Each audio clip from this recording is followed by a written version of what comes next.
Well, howdy, friends and floor heads. It is Saturday morning, and it is time to play once again. Something is wrong with this house. We're playing the expansion, which is the Ghost Hunt expansion. In the normal game, I take the role of four family members. In this version of the game, I'm taking the role of four ghost hunters. Now, before we started play, there's a lot of decisions made by the players. One, each of them got to pick their monsters. So if you watched our first run of this game, you saw four very interesting monsters. I am excited for you to see the other four. So we have no duplicates. We have four brand new monsters. The other thing is that as a table, they made a decision about what the setting is going to be. So the four ghost hunters are arriving to create content, and they chose it to happen in a dilapidated motel. So we've got a roadside motel that has not been used for well over 60, 70 years. And the ghost hunters are going to be arriving at this motel, and they're going to find out that it may have been abandoned for a long time, but that doesn't mean it's empty. They also chose and needed to decide what is wrong with this place. So, what was the initial thing that caused this to be a place of evil that summoned them and their presence? They chose a mass murder had occurred at this roadside motel, and we decided, or I think I may have decided this, that happened in the early 1950s. They had to pick two key features of this roadside motel. They chose a bizarre, distorted echoes. So the way that sound bounces in this roadside motel is a little odd. And they also decided that the air vents have a bizarre whisper that comes out of them. Now, there's going to be five phases to this game. We're going to start with the dusk phase. Each phase, each of my monsters is going to get a chance to scare one of our ghost hunters. Our ghost hunters each have 15 resilience, and they're going to be rolling a d6 to scare them. Whatever they roll is how much they scare them. And over five phases, they need to reduce the resistance for all four of our ghost hunters to zero. If they do that, they win. If one ghost hunter has just one resistance left at the end of phase five, then my four monsters are banished and they quote unquote lose the game. Now, before we get started, I'm going to set the scene, but I'm going to do that after the intro credits. I'll be right back. Attention, brave viewers. This video features adults immersed in a spine-chilling horror RPG experience. The content likely includes supernatural elements, horror-related events, and potentially scenes of violence. Viewer discretion is advised. Enjoy.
So before I get started, I need to welcome back Cody to the channel.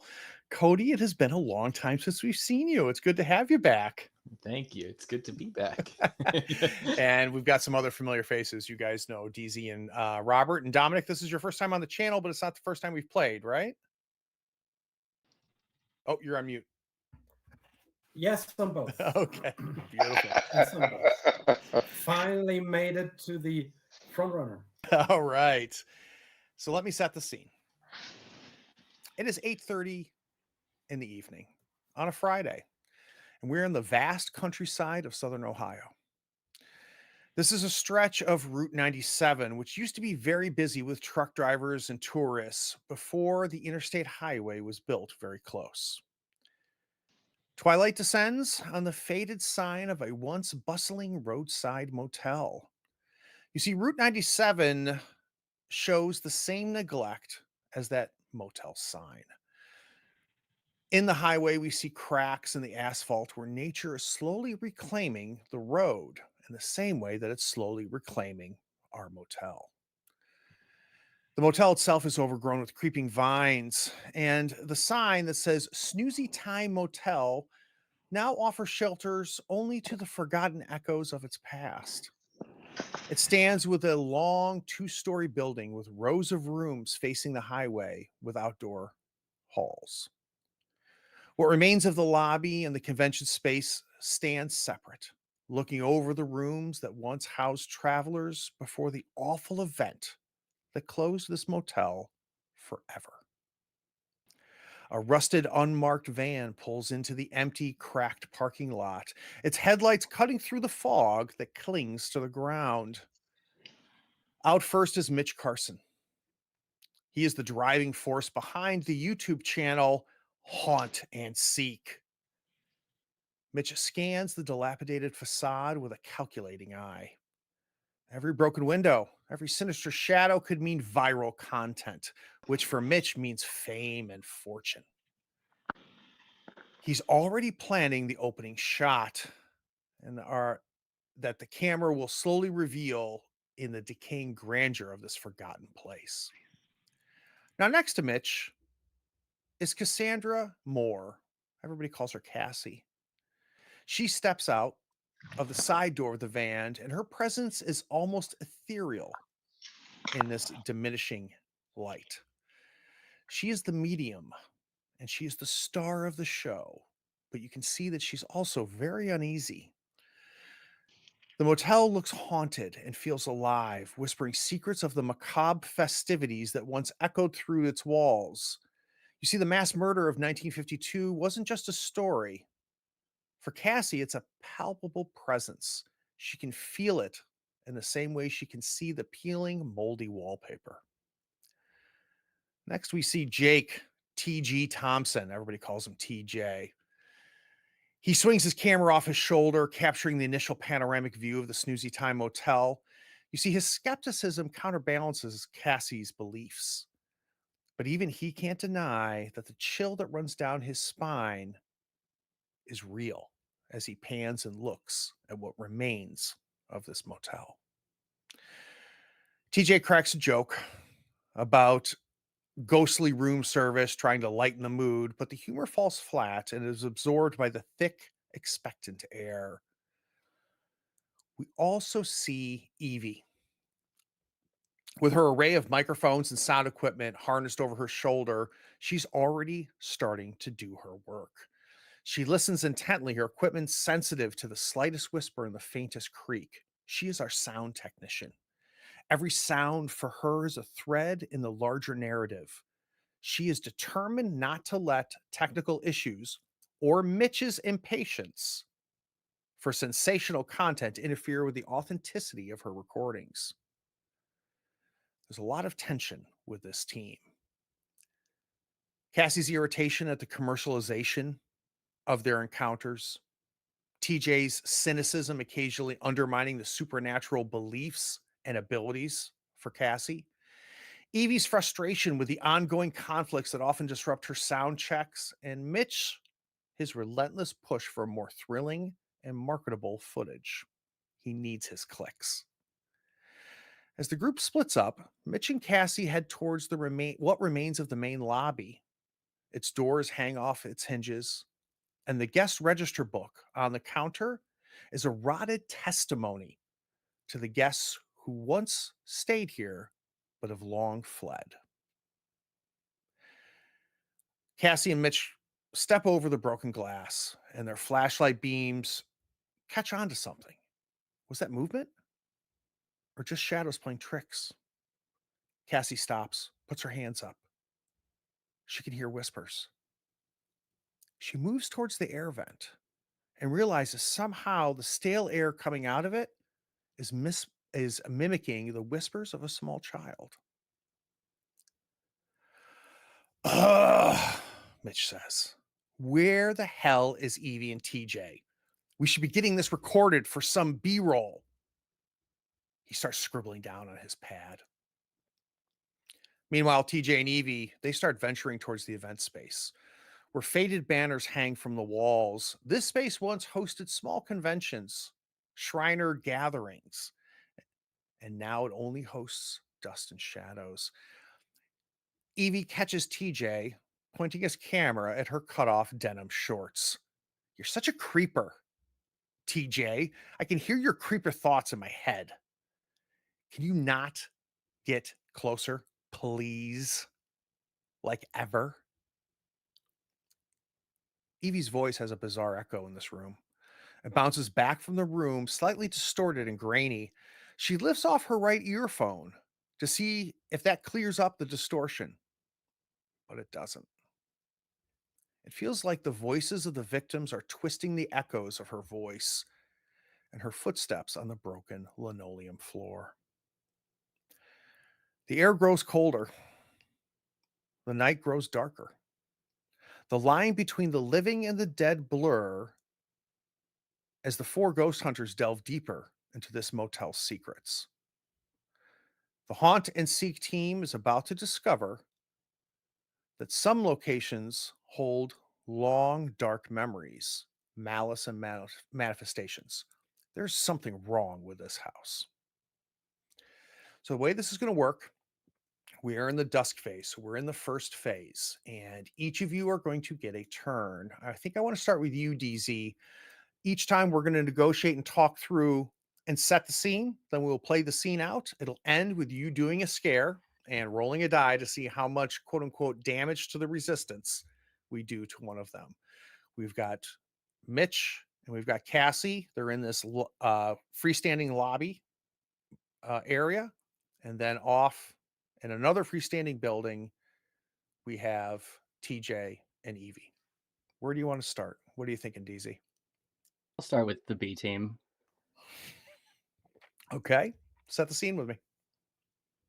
So they've got like the convention hall is pretty like cluttered. Like there's big dividers that have kind of some of them have crumpled over time, but it's not like one big room that you can see all the corners of. There's just stuff. There's curtains and like upended tables, and it's just very messy and cluttered. And it's also getting dark in here, so um, they're doing their route at the beginning before their shoot, where they set up all of their cameras and microphones in all the different rooms.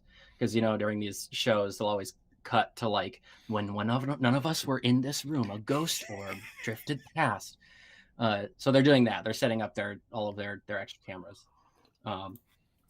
And Evie is trying to take the opposite route of JT so that they're not next to each other. They're kind of like going around opposite sides of the room. And uh, Evie walks past like an upended table or something, doesn't even look to her left. She's got like her eyes set on the next spot that she wants to set up a microphone. She takes 2 steps and hears, "What are you doing here?" And she jumps out of her skin. Yeah, JT is out of earshot and almost in a separate area. In fact, let's have JT have stepped outside. He wants to set up one of his webcam feeds to the outside because the outside of the convention area gives a great view of the parking lot and the motel proper. So Evie startles and takes off her headphones and she looks, and what does she see? Turns around and she sees a guy.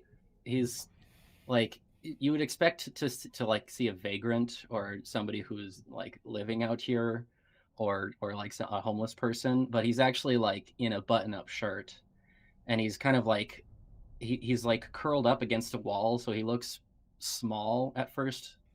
And when her eyes adjust, she sees he's sitting next to a cooler, like a tailgating cooler, and he's looking at her, and his eyes are like big and bugged out, like he cannot believe what he's seeing. He's kind of in shadow, and his eyes have that glow of like a cat's eyes in the dark. And then he stands up, and then she realized just how tall and lanky he is, and it has that moment of that man or bear moment for a Mhm. second before she's like, "What are you doing here?" Yeah, she says she takes her headphones off so she can hear clearly what's happening around her, and she's kind of taken her one of her microphones that she was holding, and she puts it in one of her like vest pockets on her outfit, and she goes, "Look, dude, I I'm not here alone. There's a lot of us here, so you need to get the hell out of here." Why? Why? What? Why are you here? This is not. Nobody's supposed to be here right now. I can say the same for you. uh, okay. All right. Fine. You're here.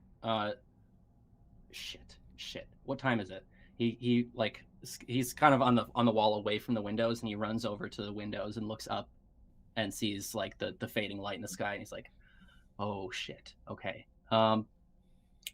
Okay. I'll leave. I'm leaving. Goodbye." And he's walking away. We have weapons, just so you know. Don't come back. That's great. Good. Great. He starts like groaning as he's walking towards the door, and he reaches the door, and maybe even JT is like starting to come back in, and this whoever this is just kind of shoves past, like, "Get out of my way." And he leaves, and he's running away. Like, is this outside, or is this like down a hallway? So it's outside. So we've got the Okay. convention center is its own freestanding building. The lobby is its own freestanding building, but the main building is where the motel rooms are. Okay. He doesn't know that there's people in the main building, so he's running towards that. And he's like running, he's like, "You shouldn't be here. You shouldn't be here. You shouldn't be here." So for a moment, we see JT come in and go, "Evie didn't tell me your boyfriend was going to be here." She turns to him, "Shut the fuck up." So are we going to get where are we headed? Are we going to get a scare in? I was hoping like the scare was on Evie setting up the unnerving. Gotcha. I got behind on that. Let's do this, DZ. I don't know if the jump scare is enough to really throw Oh, Evie, I don't Evie necessarily mean the off. jump scare. I mean the I, like the putting her off. Yeah. I We're would gonna like to ice. aid, and Ah. the aid is when he did the jump scare because of the whispering in the vents. She saw some glowing eyes in the vents. So let's go a little bit backwards. Actually, no, I'm going to push us forward. So hold on to that, Robert. You can still aid, but I want to keep the fiction going. Who's your target? Is it going to be Evie, or who do you want to scare? Oh, we lost DZ. He said, "I'm done with this." All right, we're going to come back to DZ. Cody, who do you want to target first? You said that Cassie and Mitch are in the same general area, right? Correct. So they're in like this small building that's between the two of them, between the two other larger buildings, which functions as kind of like the main lobby area, the check-in area. Sure. And Cassie is in there, and even though they're in the same small space, they're not paying a whole lot of attention to each other. There's a lot of tension in the air between them. So we're going to want to isolate one or the other. You tell me who and where. Yeah, we'll go after go after Mitch. Okay. And could I assume that there's maybe like a hallway leading down, a small hallway maybe with two little closets? Yeah, Mitch, so let's do this. So Cassie is there. And she says to Mitch, she goes, "Mitch, I'm starting to get a feeling. I can sense something." And Mitch goes, "We're not even on camera right now. Like cut it out. Like we've got to find some good places for JT to put his cameras. I'm going to go down this hallway. Cassie, will you go find JT, please?" She kind and of rolls her eyes. I think when Mitch turns his head to look down the hallway, he sees just one little glowing red dot, which, if you've ever seen it, or maybe many glowing red dots, and it looks almost like an infrared camera lens. Mm. And it's just at the end of the hallway. And he hears like a bristle, almost like you're sweeping the floor, of like a shuffling. And maybe he thinks that JT set up his infrared camera early, right? So he would approach it. Well, let's do it. So Mitch is like, oh shit, JT's already been here. But like that, this is a terrible shot. Like, why the hell would he put it in a hallway? So Mitch is starting to walk down the hallway towards these lights. Yeah, the bristling sound gets louder, and as he approaches the light, what he thinks is a light, he sees it go down, just shift down immediately. What the hell? And as soon as he approaches it just close enough, this foul odor of just dust and mold and mildew hits him, and a medium small creature just bolts up. You might see two blurred infrared like spider eyes, all glowing red, and just a pungent smell hits him as he sees this creature jump from the doorway that he was approaching, claws onto the ceiling above him, and kind of hangs on the ceiling above him, and its head, like an owl, tilts down and stares at him. So he's standing there and he's frozen. Because he cannot believe what he is watching right now. So let's get into the mechanics. So each of my monsters, when they do a scare, and this definitely qualifies, they get to roll 3d6. And we're going to take the highest value of that, and that's going to determine how effective the scare is. So let's start there, Cody. Let's roll our 3d6. So, is Cassie close? Did Cassie see any of this? Oh, I forget about your little stupid ability, Cryptid. So let's do this. We hear, right before you crawl up the wall and get on the ceiling, we hear the bell of the front lobby door go again. And we can hear Cassie come around the corner towards the hall. And she can't see you because Mitch is blocking her view. And she starts walking close and she goes, Mitch, I don't know where they are. And why are you just standing there? And he puts his hand up to tell her to stop because he's starting to figure out something's effed up. And as soon as you crawl up that wall and jump onto the ceiling, they both are going to see you. So let's tell everybody what your special ability is. Yeah, so the first time the cryptid reveals itself, it's an AoE. So any person nearby is affected by the fear roll. All right, so we're going to take 3d6. Yep. We are going to take the highest value of that 3d6. On a 1 to 2, you fail to scare them. On a 3 to 4, you're going to succeed and cause fear, and we'll do a fear roll, and I'll explain what that is in a minute, but you'll get a minor setback. On a 5 or a 6, you succeed in causing your fear with no setbacks. If you roll 2 6s, we're going to double the result of your fear die. If you roll all 6s on 3 dice, so if you roll 6, 6, 6, you are considered terror incarnate, and you are going to take out those you're trying to scare. So if you ever are going to roll triple 6s, Cryptid, this would be a great time to do it. You'll take out 2 of our ghost hunters.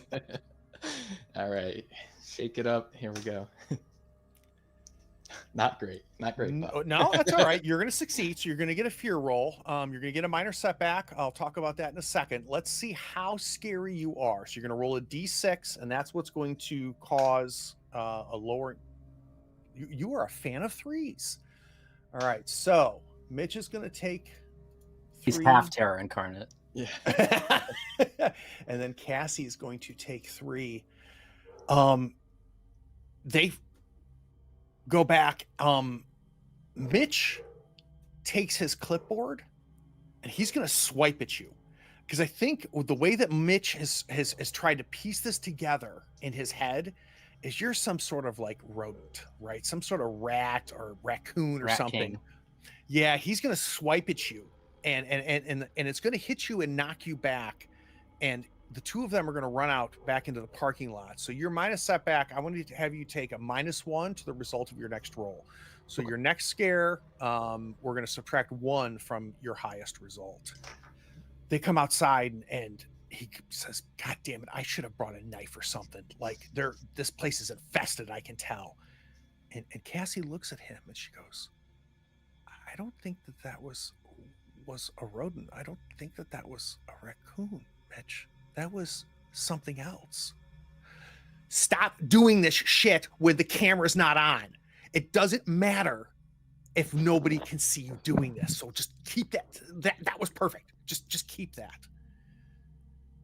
Let's cut back to DZ. Let's cut back to our werewolf. You come running out of the hall, the meeting hall. And what I want to do Forgot one these. thing. Oh, please.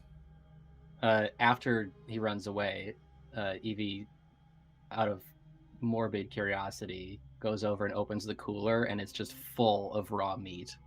Oh, so that's worth a scare, I think. I like that idea. The fact that she opens that cooler and is expecting like Diet Coke and bologna sandwiches.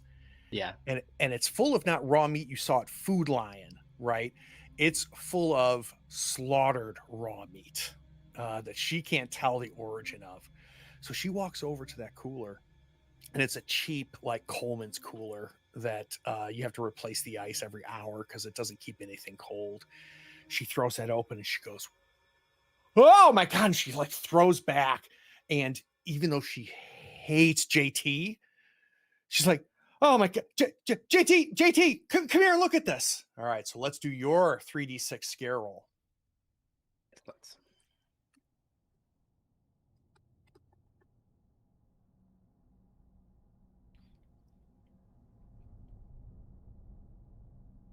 Not doing it. I don't Maybe. show you actually do a refresh because Yeah, I'm I'm show you in the refreshing. VTT. Yeah, there you are. What's the point of tech checks if the things don't happen? Oh, Much better. So this is a clean scare. There's going to be no setbacks. Roll me a 1d6 to see how scared Evie is. You guys are liking the 3s. So she stumbles back and she's like, "JT, look at this.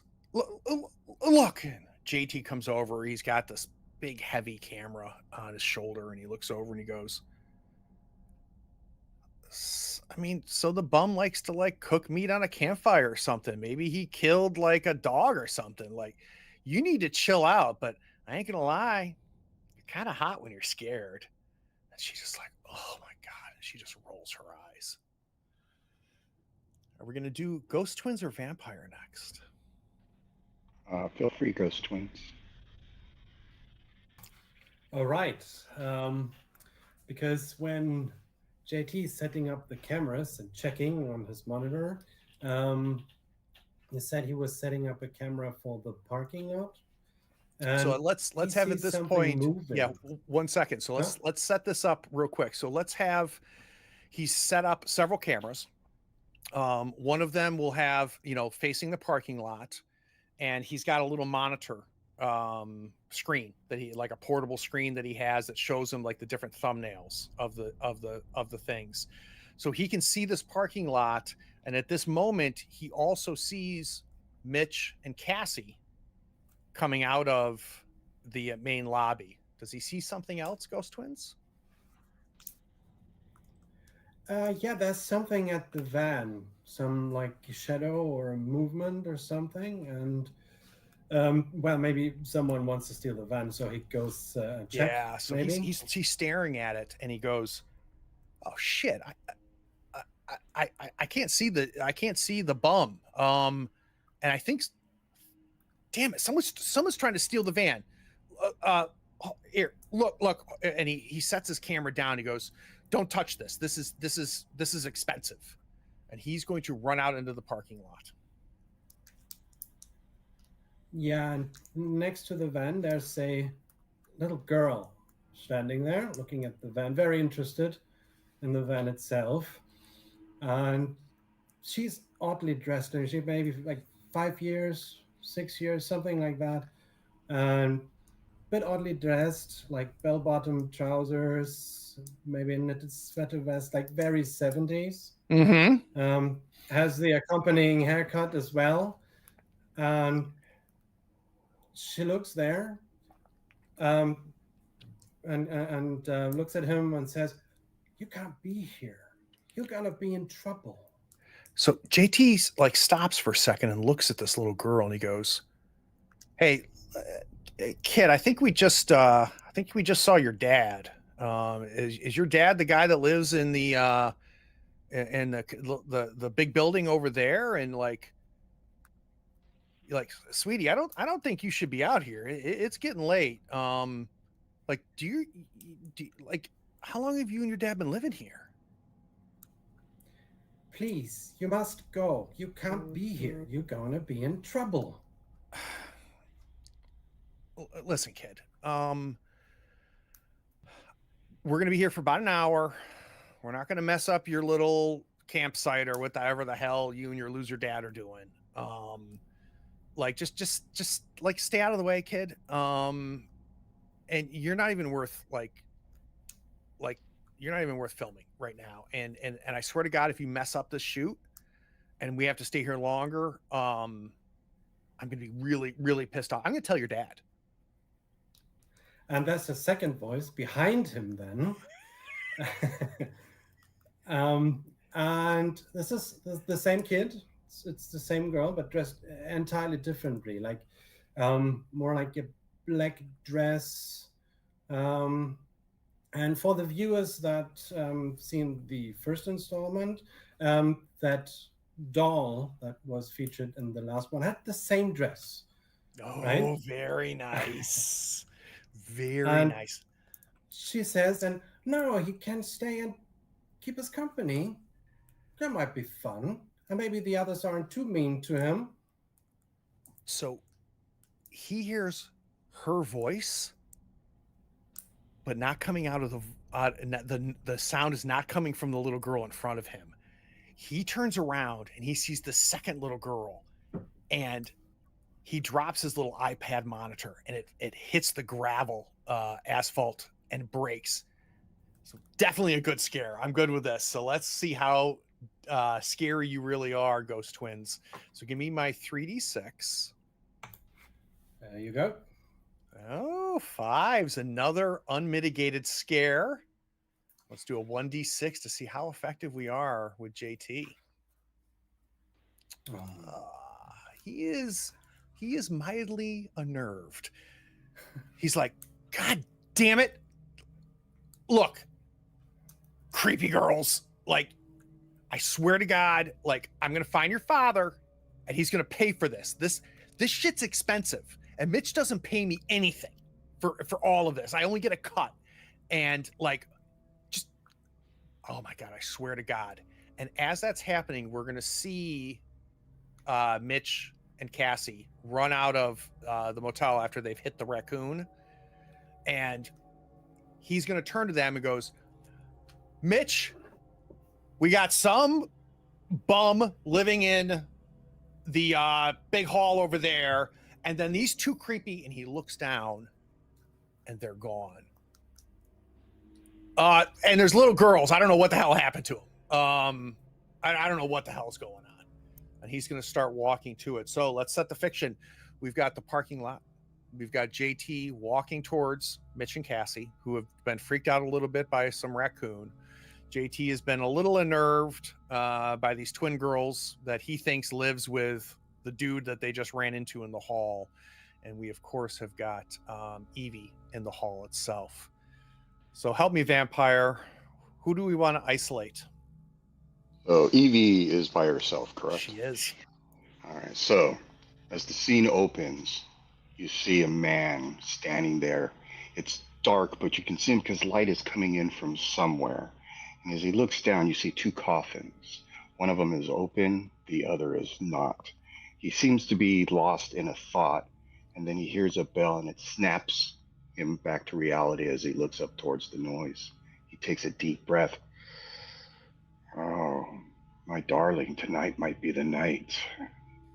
And then he immediately leaves the room, and he will, by smell, track Evie. And she is in the hall. She keeps looking at the cooler of the meat. It's just under her skin. Yeah.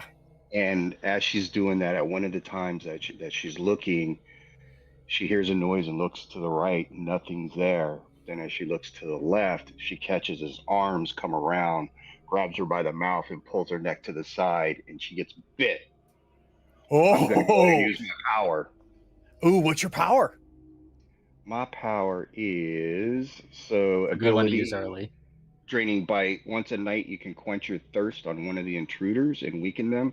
Anyone who tries to scare them on future phases adds a d6 to their dice pool. Very, very nice. All right, let's see how scared she. I know I would be slightly scared, but let's see what the dice say as you go in to take a taste of our poor sound technician.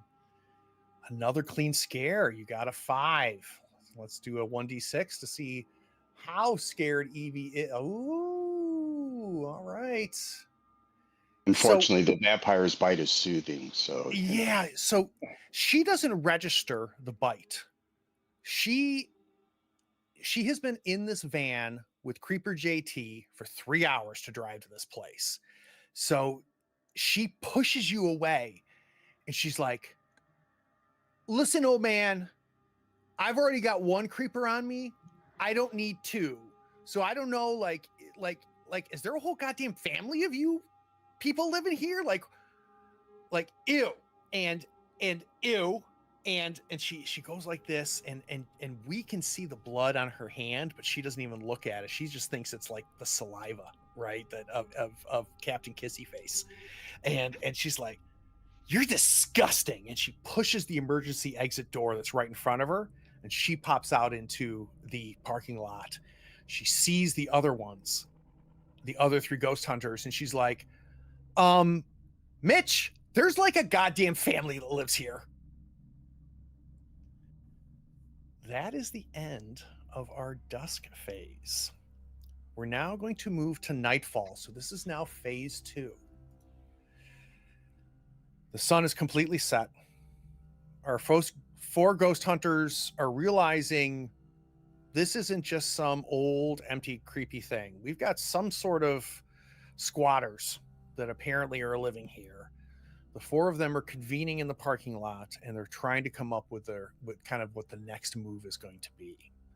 Who wants to go first in nightfall?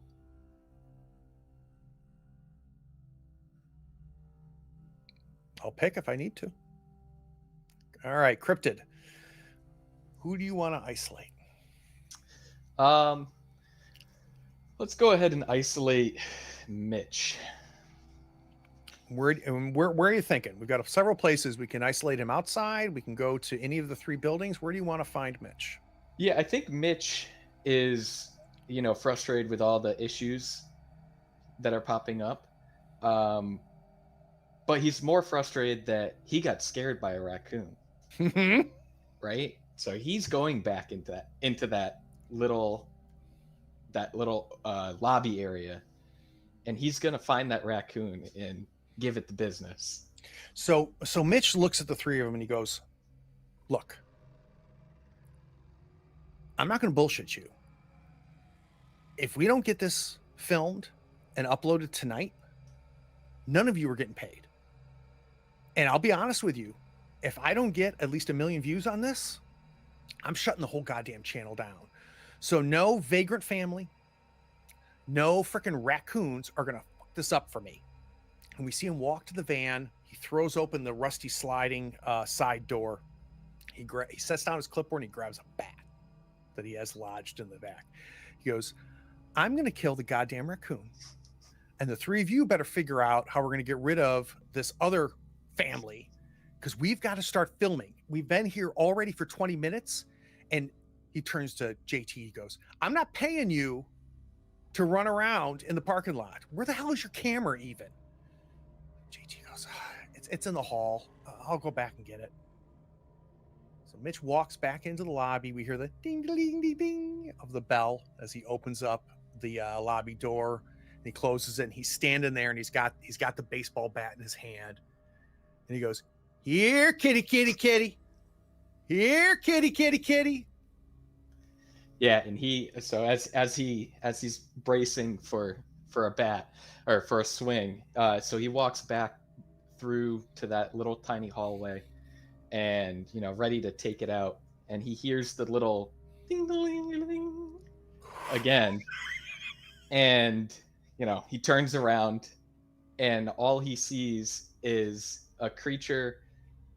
It's almost a blur, with like a mist or what you would see like a smell, what you would visualize as a smell coming off of it. And again, the creature's head turns like an owl, looks at him, and it starts crawling up the wall and jumps in front of him and grabs the bat and takes it out, whips it, and just like completely envelops him in just must, mildew, and he can just feel just the pungent odor. All right, let's do it. Let's roll our 3d6. Right.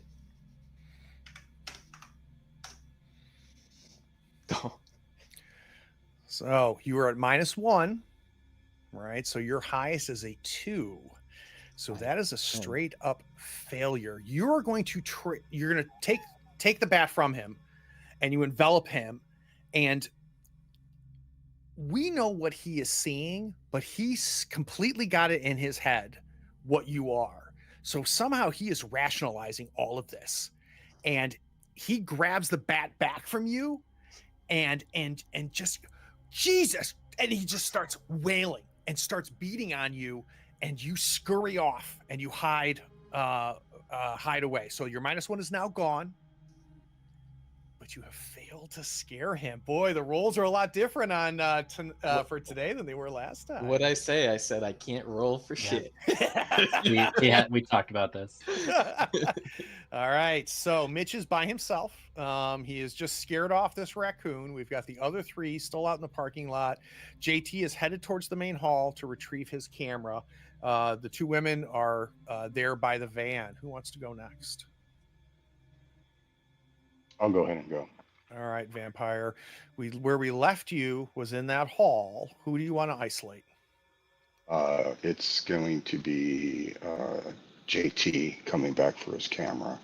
So he comes in the main hall doors, and it's a large like glass push double door.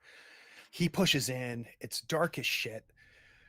And like normally he would actually use the low light cameras that he set up to kind of navigate himself, but his monitor iPad has been broken in the parking lot because of those fucking kids. So he knows he's got a little bit of moonlight that's shining in off of the emergency exit door that Evie went through, and he can see just the little bit of the glint of the metal at the top of his camera, and he's going to start walking towards that. So the camera is actually close to the giant freezer that has the meat in it. And as he approaches, he bends down to get the camera. All of a sudden, this hand grabs him by the throat and lifts him up. And he just sees these glowing eyes and fangs, and he says, "You should keep your hands to yourself." And he opens the freezer, puts them in there, and closes it. Beautiful. 3d6. Let's see what happens.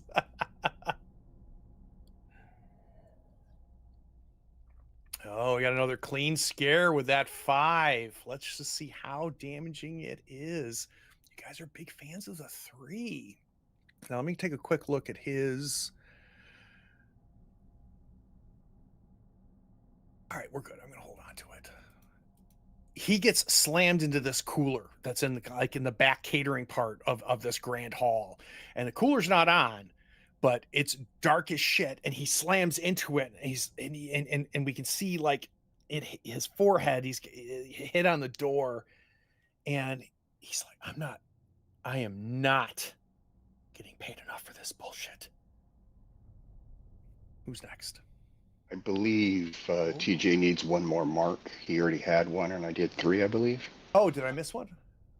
That's so 1, 2, 3, 4. You're right. All right, good. Keep me honest. Always.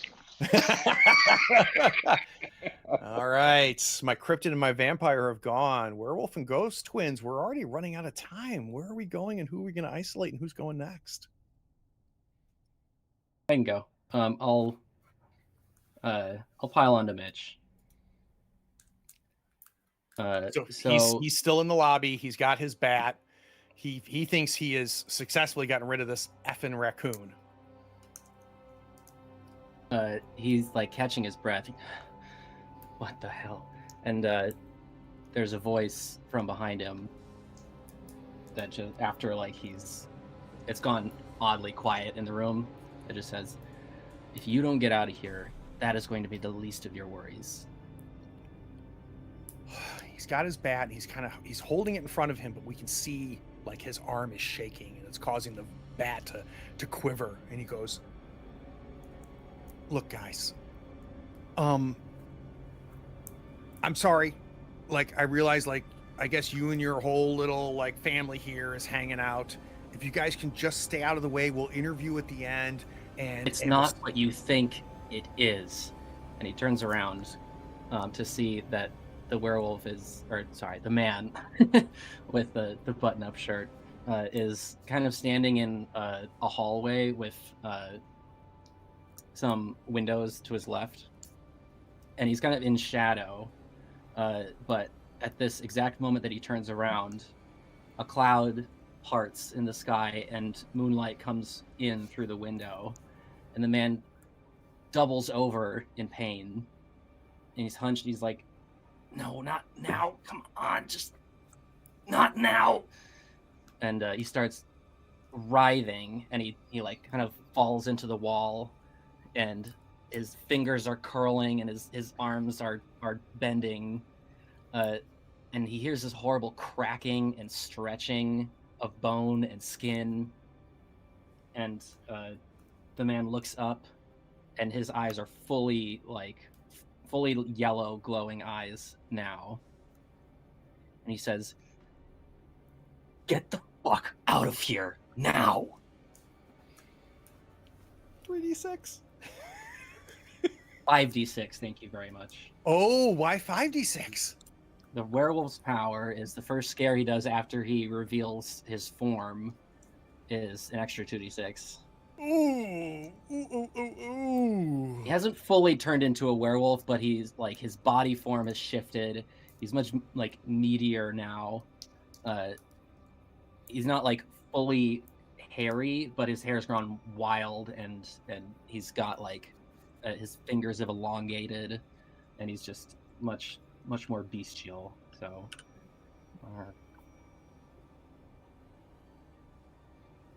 all right, that's a clean scare with a pure 6. Let's do a 1d6 fear roll. 3. It's not a 3. It's not a 3. All right, 1, 2, 3, 4. We're getting close to halfway on Mitch. He doesn't want to, but he drops the bat. And he slowly backs away, realizing he can't rationalize this. This isn't a goddamn raccoon. And the man is taking steps towards him now, and he realized like his shirt's starting to like unbutton at the top, and it's stretching against his flesh. He runs out into the parking lot. He's like, "Get in the van. Just get in the goddamn van. Get in the goddamn van. We're gonna go to the Chuck E. Cheese's. We're gonna go to the other place. We're gonna go to the Chuck E. Cheese's. We're gonna film there. There's some weird shit going on here. Get in the goddamn van." And he's running towards the van. Ghost twins. We need some catching up here.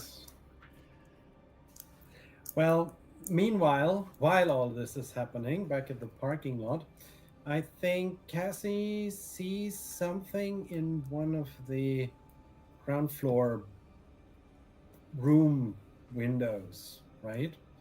And being the medium that she is, she kind of feels called to investigate.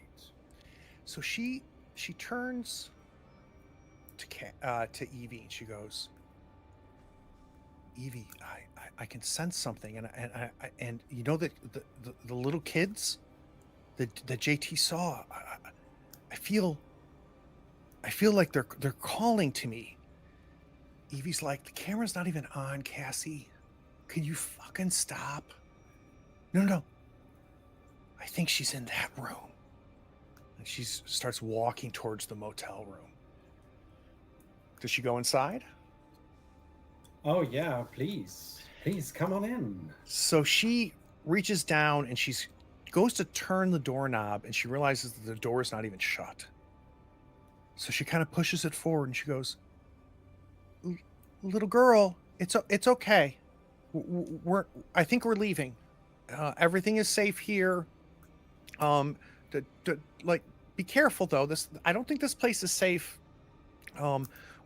Where's your dad? And the room's completely dark. Not quite. I mean, the room is dark, but there's some light coming from the bathroom, like a flickering light, like there's a fire going. When she decides to go into the bathroom, yeah, there's something burning in the bathtub. All right, so let's work that scene through. So she's going to, little girl, honey, this place isn't safe. This place isn't safe. We're leaving. We're gonna find your dad. You and your sister. And she pushes open the bathroom door. What does she see burning in the bathtub? Well, there was this doll, right, in the last episode, and this one is right now burning there, in the bathtub, and the head is like melting away, and she, somewhere in the back of her head, hears a man yelling, like yelling something. He's very upset, and a little girl crying she also hears and said, please, I will never do this again, please don't do this. And then she turns around to see if that, where this noise comes from. It's what was apparently really just from the back of her head. When she turns back to the bathtub, there's no fire going on, and she's standing in complete darkness. 3d6. I like it.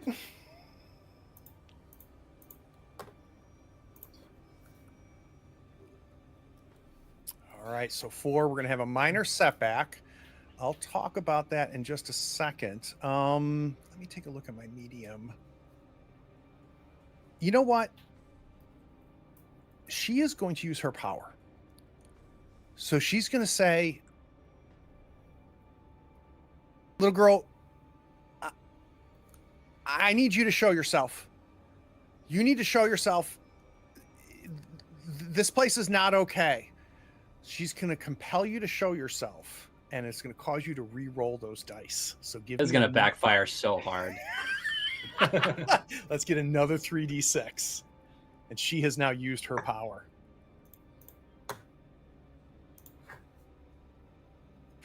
That's going to backfire so hard. All right, you've got a clean scare. When she compels you, what does she see? How do you present yourself in the motel room? Careful what you wish for. No. It's the girl again and the bell button, the trousers. The bell bottom 70s trousers, girl, but she's been crying hard, like, and she goes like this and wipes her eyes and says, "Please, can we go home now?" Now, does she visually recognize your ethereal nature, or do you look real to her? Well, I think she's a medium, and if she's a real medium, she will recognize that I'm the real deal. So here's the next question that I want an answer from you. Is Cassie the real deal? Ha! Interesting. I think, yeah. I think there's something to her, the feelings she has. Beautiful. Let's do a fear roll. Let's give me a 1d6.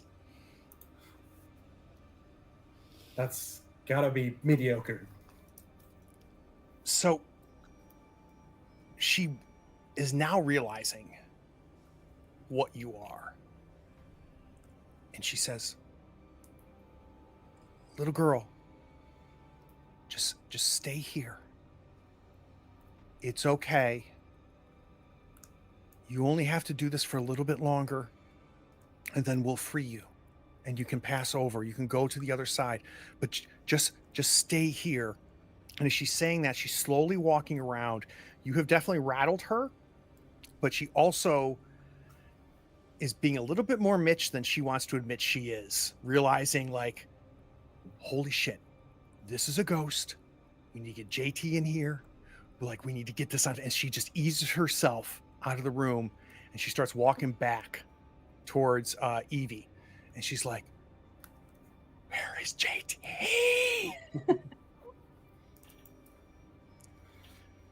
Who's next? Or was that everybody? Oh my God, I'm going to win this game.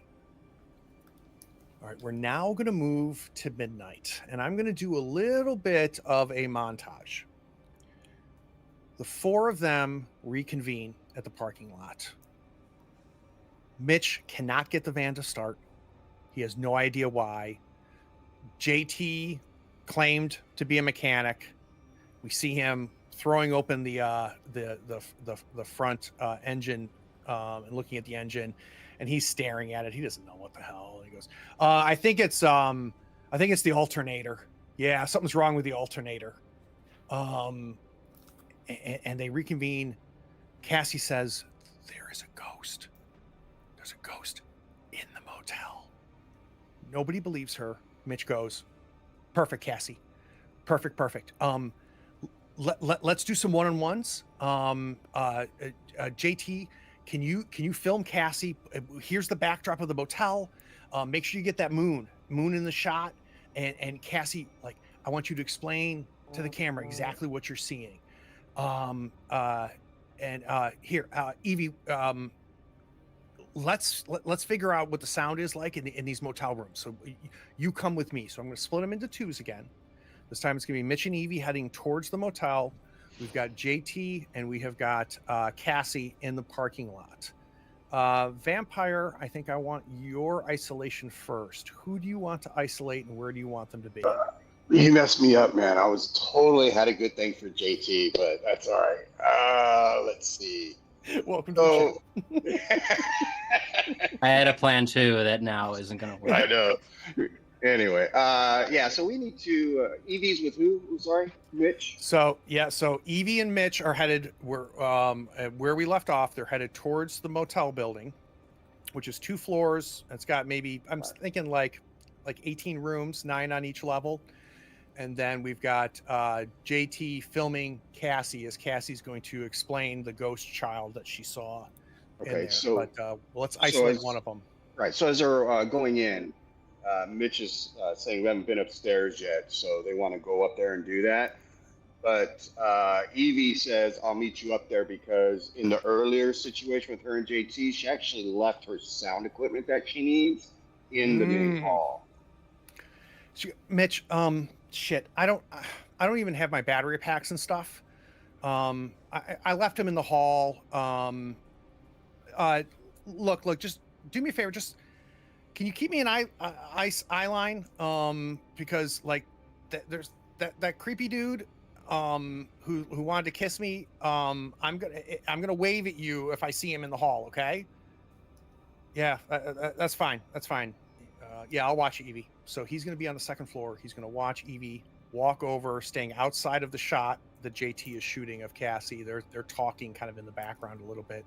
She's going to walk up to the main door and she's going to kind of look in, and it's empty. She can see her battery packs next to that cooler.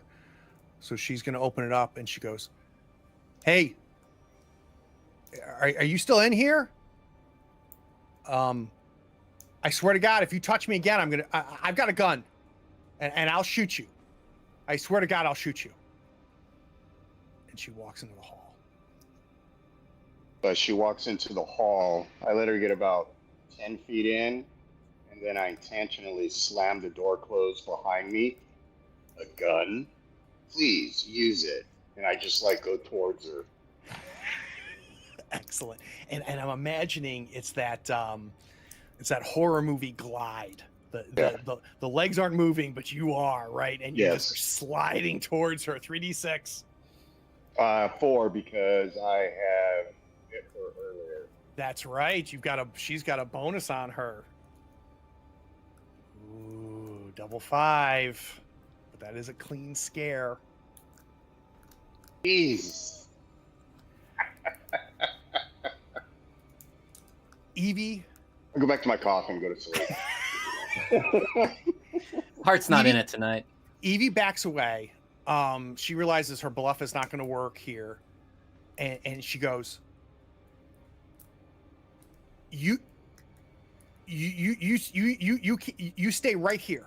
You stay right here.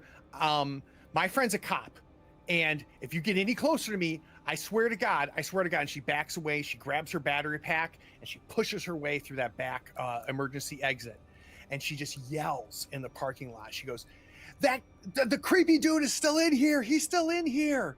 And JT goes, "God damn it! I'm recording." Who's next? Cryptid? Werewolf? Ghost twins? Who are we gonna isolate? Do you want to go, DZ? I'm thinking about the best narrative time to do this. I can. Who's your target? Evie, let's go. Let's stick with Evie. Okay. Yeah, stick with Evie.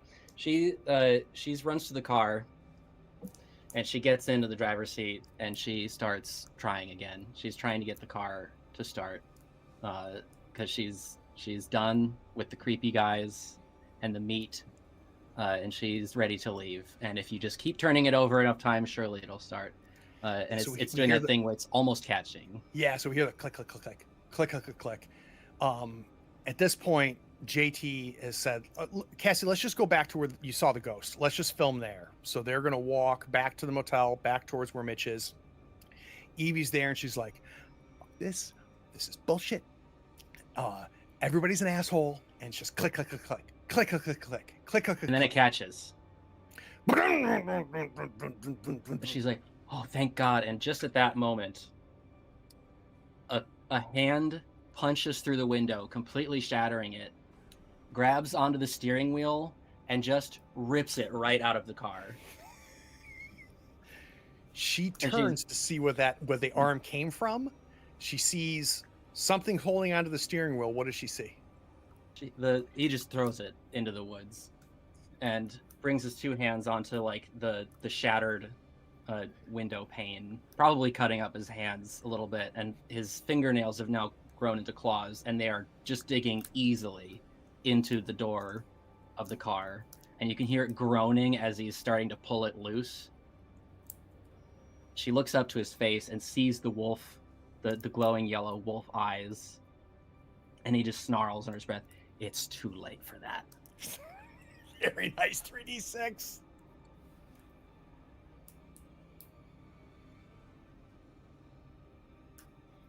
Come on. So that's going to be a fail, and I need to give you a major setback on that fail. I'm going to give you -1 die on your next scare. I hurt my hand. Yeah, she hits the gas, and the van bumps and throws you onto the ground, and she's now driving towards the motel, and she slams on the brakes. She sticks her head out of the broken window, and she's like, "We've got to go. We've got to go." And Mitch is up, stop, and he goes, no, we're not going anywhere. Cryptid Not Ghost? now, they're not. Who's next? I can go if Mitch Okay. is coming out. He's running towards the car. Yeah, he's running towards the van.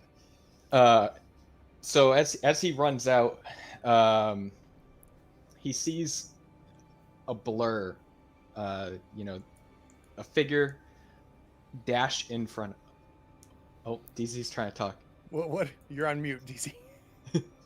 I know. I don't want to interrupt. I forgot that it should be 4d3 against Evie. So, Oh, you want to roll one Right. more die real quick? well, do you want to come back to it and not interrupt? No, let's roll one more do it. die. Okay. Please. Okay. Didn't matter. Get All right. all these rolls out. Let's get Carry this out of on. your system. It's the So- werewolf from London. Yeah, so she's not seeing Mitch, right? She's yelling and trying to get the attention of JT and Cassie. So Mitch is isolated, even though he's not technically alone. He's running towards the van, and what happens? Yeah, so he sees a blur in front of his face, and he gets that same pungent smell. And then all of a sudden, his ankles, it feels like he stepped into a rose bush. It's like thorns into his ankles, and he just feels his feet just as he's running, and plants face down. And when he looks up, he just sees this looming creature, which is clearly angry. It's just beaming down at him, the same one that he's been dealing with. 3d6. And I'm at a negative, right? You're going to be at a -1, right? Because we gave you a minor setback, I think. So whatever your result is, we're going to subtract 1 from it. Yep. I thought that was cleared. No, I got a major Really? setback Oh, okay. the next time. Oh, so that was the major setback? All right. No, I got a minor and then a major. So I got When did I give you the major? The I minor don't was remember. cleared. I I don't think you decided what it was. Oh. oh. All right, let's just go with the -1. So let's take a look. The dice are gone, so let me just take a quick look here. All right, so I'm going to turn that 5 into a 4. Yep. He's laying on his stomach. He turns over and he sees you looming over, and he rolls over, and he kicks you. He kicks you away. We can see the tears that you put on his ankles as his foot hits you, and you go stumbling back. He's crawling. He's going to move away. Let's roll the 1d6.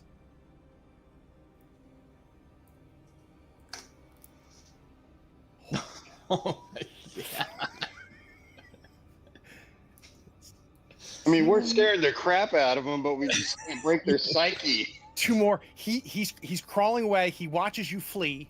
He opens up the door and he sees Evie there. No steering wheel. She's like slammed onto the brakes, and he goes, "What do you mean, go? You can't drive this goddamn thing." Shit. Wait. I think there. Let's see if there's a phone. Let's see if there's a phone.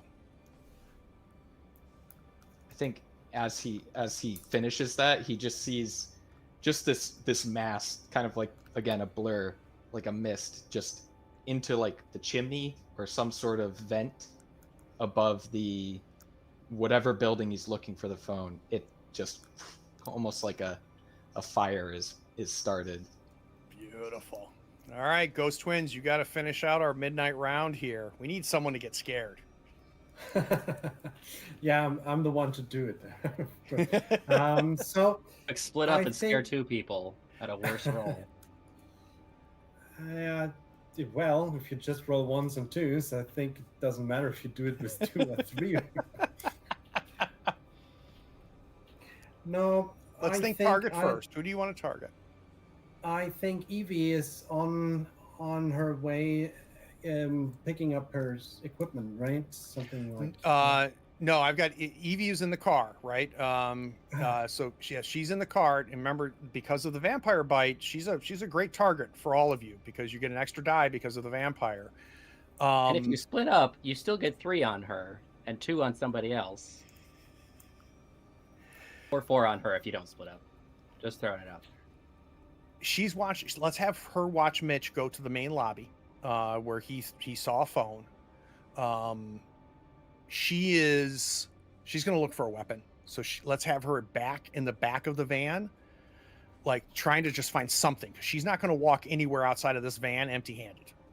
So you know, shit, if Mitch had a bat in here, maybe there's a crowbar or you know, a huge wrench or something. So let's have her going through the back of the van. Do you want to split up? You can. What are you thinking? Yeah, well, she's bitten in the first phase and still not even half full. Yeah, let's try that. When she rummages around in the back of the van, there's again this girl. She's never seen the girl before. Correct. She has not. And mommy, please put this down.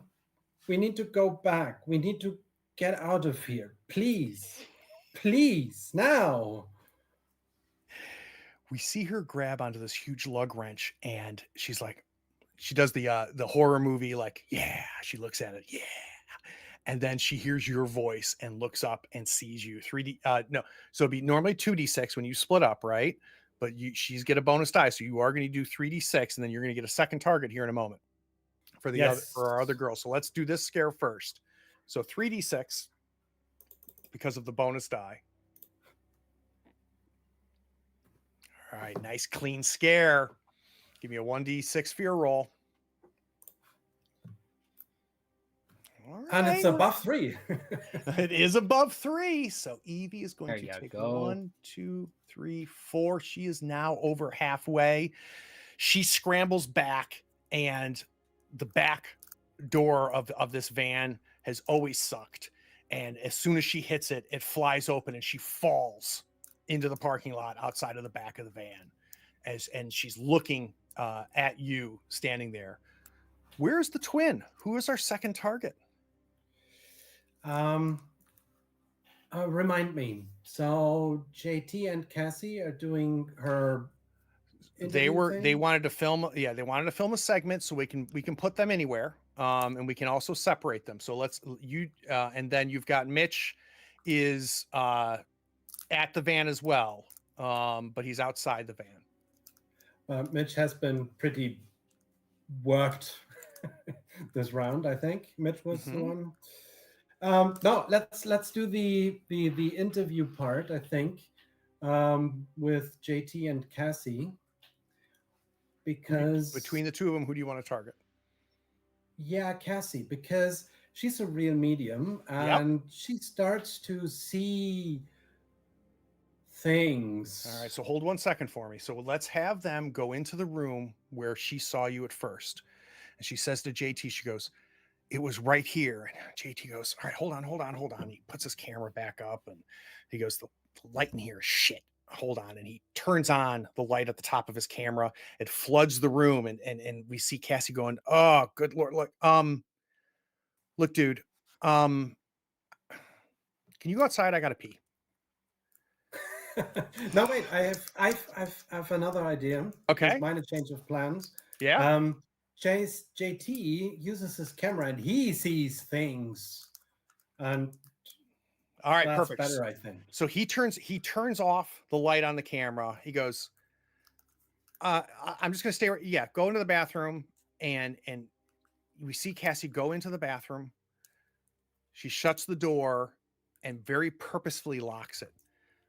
Doesn't lock it because of the ghosts and the other people. She locks it because JT is there and she doesn't trust that guy.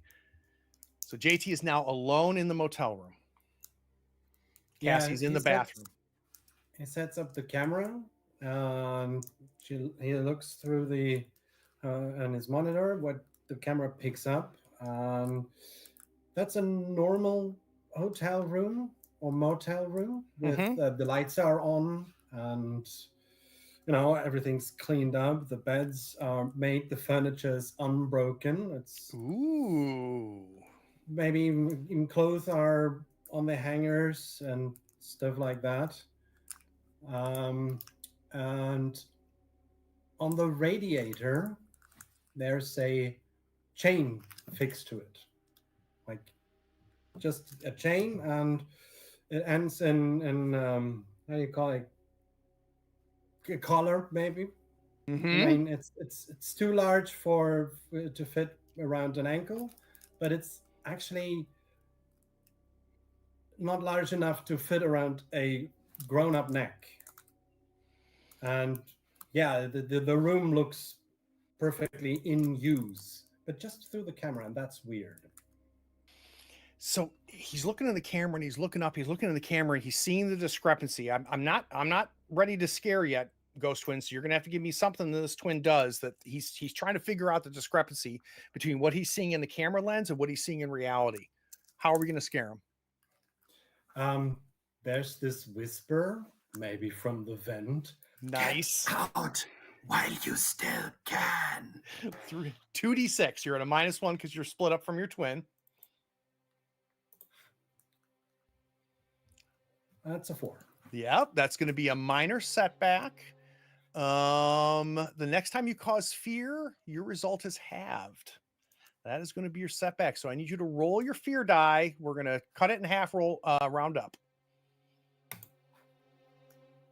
That was easy to round up. Mitch takes 1. At least the half didn't matter. JT. Oh, I did it to Mitch. Right. Hold on. You know, morally, I think we won. That's all I have to say. Absolutely. Yeah, we're doing a great This is job. a moral Yeah, victory. we're now going to cut to the devil's hour. So we're going to move to 3 a.m. You 4 have a lot of work to do. So let's take a quick 10-minute break. And on the other side of the break, we're going to do the last 2 phases.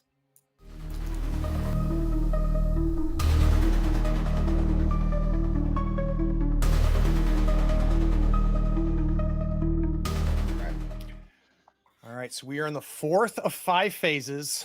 We've got Evie and Mitch just over halfway. We've got Cassie and JT below halfway. We're running out of time. We're now in the devil's hour. It's going to be 3 a.m. Despite what their clocks show, the 4 of them are pretty freaked out. It's been pretty crazy. And they have now kind of barricaded themselves into that first floor room. And they're trying to come up with a plan. And the plan is one of them is going to go out and find the steering wheel. It's got to be somewhere in the back of the parking lot. And if they can get their hands on that steering wheel, we know that the van can run now. We just got to get that steering wheel back on it. So who's going to go first? And you decide for me who's going to go back out into the parking lot and to the edge of the woods to try to find that steering wheel.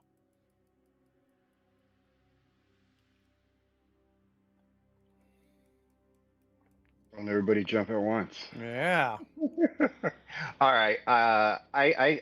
It's going to be Mitch because Mitch is going to try to push JT into doing it, but then everybody kind of bands together against Mitch because he's the producer. So and got them into all this crap. So he should be the one. This to go is do your it. stupid And there's- show. There's no way JT does it. So Mitch goes, all right, I'll go out there. And he takes a flashlight that JT gives him, and it flickers, but it finally comes on. Lock the door behind after I get out. Don't open it until you hear my voice. I'm going to get the stupid steering wheel, and we'll come back tomorrow, and we'll go to that. There's outside of Cleveland. There's an old Chuck E. Cheese. And that's where we should have gone anyway. We shouldn't even come here. I'll take care of it.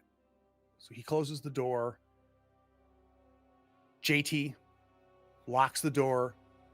He turns to the 2 ladies and he goes, looks like I'm outnumbered. And both of the women are like, oh my God. Does he get a scare roll? You can help us. So Mitch starts walking past the van towards the edge of the parking lot. We've got the flashlight sweeping back and forth. as he's trying to figure out where the hell this steering wheel is. So he gets closer to the tree line, and at that moment, that's when the flashlight starts to flicker and goes out. He's beating on it, trying to get it back. Click, click, click, click, and then it comes on and it illuminates the vampire holding the steering wheel. Are you looking for this? And just hits him with it. Excellent. Go ahead, Dominic. Can I help with that? You can. You can. And you can because help twice the- if you want to split up. Exactly, that was the plan. But I want to help now. Yep. Once with the flashlight goes out and he hits it and it goes back on, and it's in fact it's the girl again, and she says, "What you're looking for is right behind you." And he turns around and then he Yes. sees the vampire. All Yeah. right. So, vampire, you get an extra D6 as we're All trying right, to so scare 4. Mitch, thanks to the ghost girls. Here we go. Come on, let's see it. All right. That's You got, scare. you Tried. got a clean scare. And I Yeah. like to believe that extra die, the 5, is what we got from the ghost Is girls. what it was. Okay, yeah. I don't know. It's deja vu or vuja day. I don't know. Hey! I think that was what I needed. 1, That's what I 2, helped 3, with, right? 4, You get 'em? 5, 6. 6. We're going to take him out. All of his resistance is gone. Vampire, it is all you. So he turns. He gets hit by the steering wheel. He falls to the Knocks ground. him out. Yep. Knocks him what out. happens? You see the vampire just effortlessly grab him, throw him over his shoulder, and runs back into the mansion or to the hotel. And he goes down into the basement, and he goes to the closed coffin, and he opens it up, and you see a desiccated woman, and he takes the wrist from Mitch and cuts it open and just places it over her mouth. And then you start to see the jaw move a little bit, and then it cuts to whoever. All right. Beautiful. All right. Hey, we're a quarter of the way there. We've got the Come on, guys, pull your weight.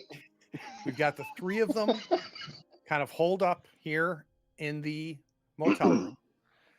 And we can let as much time pass. I think someone is going to realize Mitch has been gone for too long. And they're going to have a little bit of courage. They also are going to leave this motel room. So who wants to go next and who do you want to target? Who's going to go out looking for Mitch? As long as they go out one at a time and don't stay together. And I think we're going to not go to the ghost twins because the ghost twins are now in helper mode. So I need either my cryptid or my werewolf. Who's next? I can go. Who are you targeting? Who's going to go out looking? I think we're gonna have JT go out because he's trying to be the macho man to impress these women. So let's cut inside the motel room. Mitch is sitting on one of the twin beds. The 2 women are on the other twin beds. And he goes, "Man, I don't know what the hell Mitch is doing, but I'm sick and tired of waiting. Between the 2 of you, you decide who's going to go out to dinner with me tomorrow night. I'm going to go find Mitch." He unlocks the door. He goes outside. He closes it. So, Cryptid, where is he headed? I think he's headed towards the van.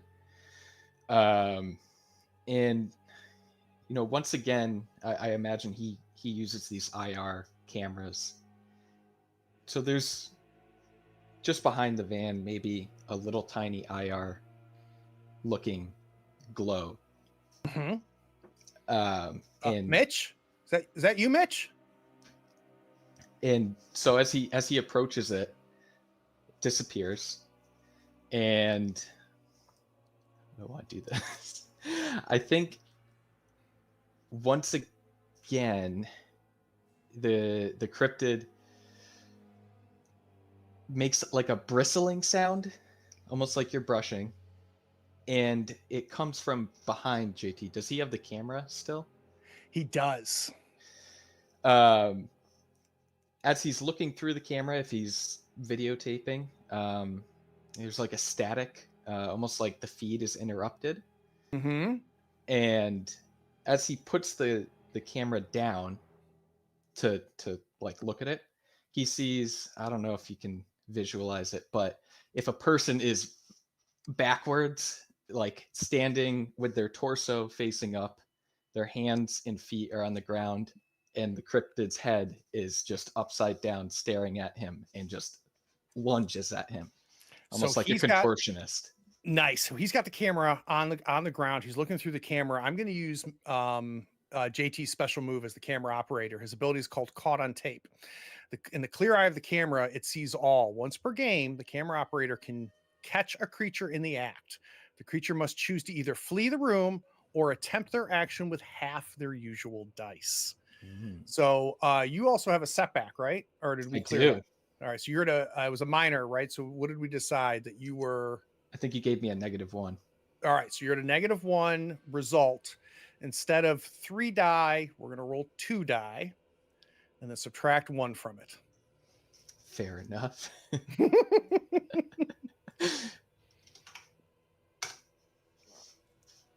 That's all I needed, Craig. Hey, that's right. You got it. You got your scare. I'm going to keep that -1 with you. You are contortioned back. Your head is coming to it. You're scrambling towards him. He's looking in the camera and he looks up, sees you. Let's do the fear roll. All you got to do is roll a 6. Let's see. Oh, I love 6 those as it was threes. rolling. All right. 1, 2, 3. What do we think happens? I think it kind of how the contortionists come back up like this. It comes back up and it just completely tackles him. He feels again like a thorn, like a rose bush just went straight through him with the fur on the cryptid. And it, like a blur, it just bolts straight back towards the hotel where Cassie and Evie are. Beautiful. All right, that leaves my werewolf, and I think we're going to need our second twin to assist you somewhere. So, who are we going to target? You're on mute, Daisy. I guess we got to do some work on Cassie. Although I'm at -1 die, so I'm tempted to go for Evie because there's the +1 to cancel that out. Yeah. So let's try that. And so you that get one from me. Yeah. You get yeah. 1 die from me. So Okay. how do we want to let's do peel Cassie then. Evie off? Well, I think they're in the room, and it's been a long night, and it's 3 a.m. now, and one of them nods off a little bit from the stress. So they're kind of like just sitting, and one of them's in the cuck chair over in the corner, and the other one is sitting on the bed.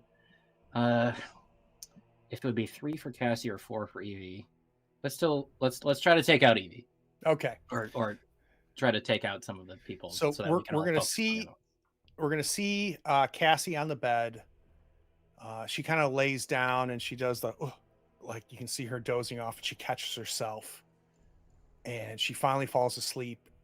Evie is hyper focused on the equipment. It's her comfort, right? If just checking sounds and trying to get rid of ambient noise, and so she's got her headphones on, so she doesn't really hear anything. Actually, that helps. Okay, Is she listening? If she's got like a live, she switches over to like live audio to see maybe she can hear like JT and Mitch talking or something outside. perfect. And they're in a motel room that opens to the outside, which presumably has a window with the curtains drawn right now. Yep. She sees a shadow walk past the window, and maybe that's what makes her like switch to the live audio with her headphones.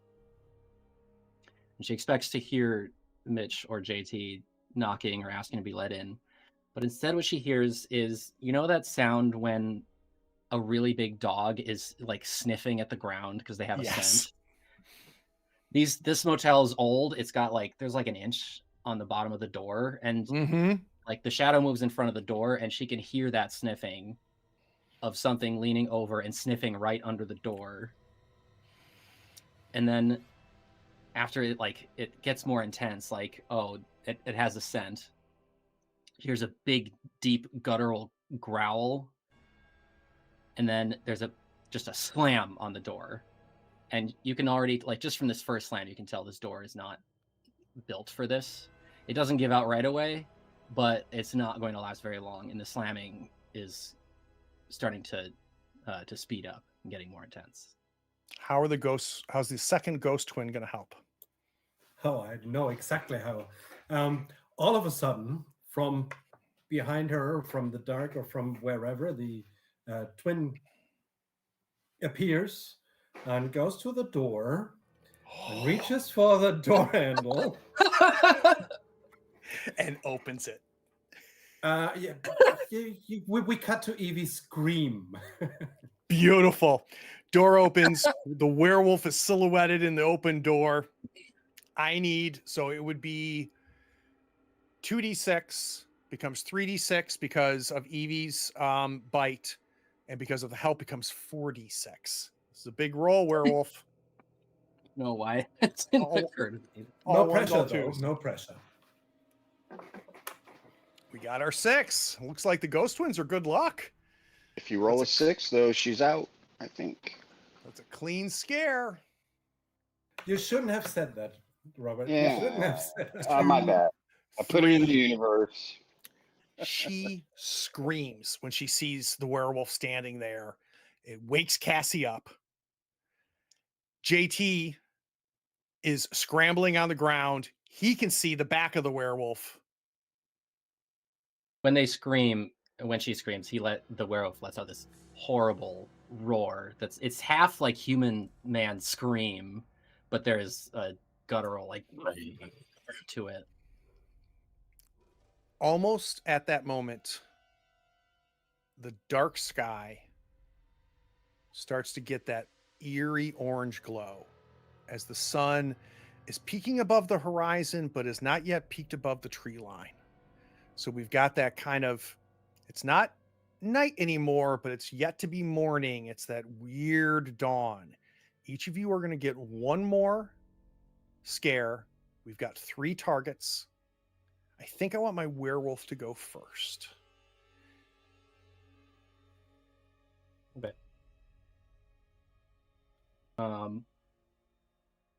As the light starts to peek out, he's about to step inside and just slaughter them. But the night is ending, and he takes one step in and then hunches over again and starts to transform back. And it's this long, slow, painful sounding process where he's groaning and his bones are creaking and they're settling back into place, and his animal grunting turns back into the struggles of a man. Who are you targeting? And they're You've got JT outside. We've got the 2 women inside. You're blocking the door. oh, I'm still coming for the girls. Let's try to work on Cassie. Okay. As you start to transform, Evie is not even thinking clearly. She's going to do something very dumb, but it's going to work in her favor, and she's going to run past you as you are, starting to deform and become human again. She's going to run out and look for Mitch and look for JT, not realizing what's happening. Cassie's going to sit up and she's staring and watching this all happen. And she goes, I can help you. Yeah, and as Evie runs past, he tries to swipe at her, but his arm like caves in on itself as he just can't actually control himself. And he's slowly he's catching his breath and panting now. And she says that, and he says, I came here to be alone, and I can't have anyone finding out about me. I'm really sorry, but I can't let you leave. And he's gonna, what's in the room? He just picks up like a lamp and starts walking towards her. Beautiful. So 3d6. Oh, Go ahead, Dominic. That's fine. hit It's enter. fine. I wanted to offer some help. Say Turns that. out he for didn't I got need the it. 6. We need a big roll here, werewolf. Oh yeah. All right. Don't know if it's going to be enough. 1, 2, 3, 4. We finally got Cassie over halfway. She is frozen, sitting on the bed, watching you just as you're deforming. You've got the lamp. The shade is not even on the lamp. It's just got this broken light bulb at the top, and you're coming at her, and you swing at her, and she's scrambling. She's into the back corner. Who's next? Last I'm gonna go last. I'm attempt. gonna go last. You're gonna be last. All right, I want to be vampire. last. I think JT is gonna be the lone survivor, maybe. All right, so cryptid, ghost Uh, twin. I could go. If you, Great. if you, Target. Evie, she's running, right? Yes. So Evie's running out of the hall, out of the room through a hallway. There's a vent following the hall, and as she's running, she feels a hot, like an ember, on her shoulder, and maybe it's the end of the vent. She feels a hot ember, and as she looks up as she's running, she sees just the glowing eyes and just a long quill like hand grab her by the head and try and pull her into the vent. Beautiful. Beautiful. All right, so this is Evie. So this you're gonna get a +1 because of the vampire. So it's gonna be 4d6. Right.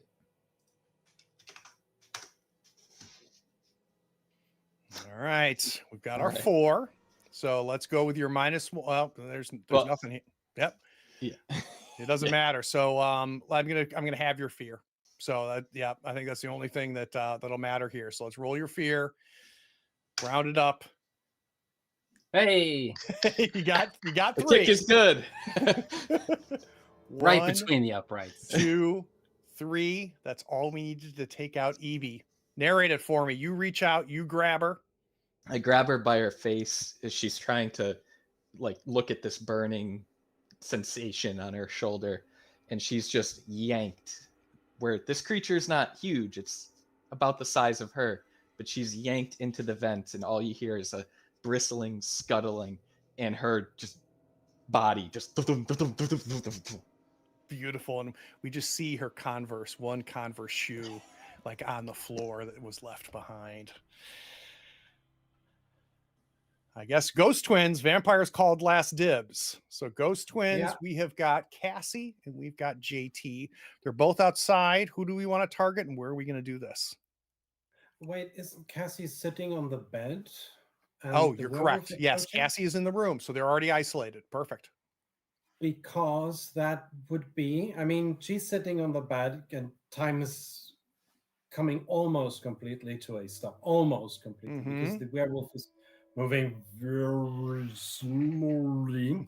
And Cassie's sitting on the bed, and all of a sudden, the girl sits next to her and grabs her hand and says, "Well, it has to be that way. I'm sorry." So And question. this is only, yeah. It's just the one, right? You're splitting up again. I think that's a smart move. I think you have to. Yeah. Yeah. So you grab onto Cassie's hand. It's going to be 2d6 because you're split up.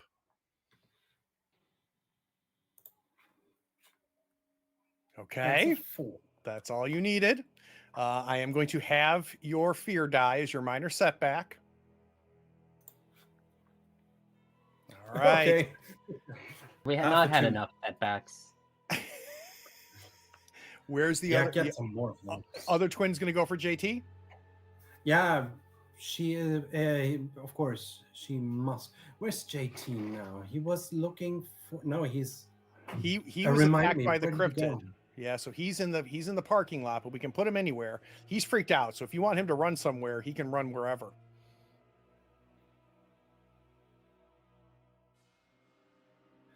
Yeah.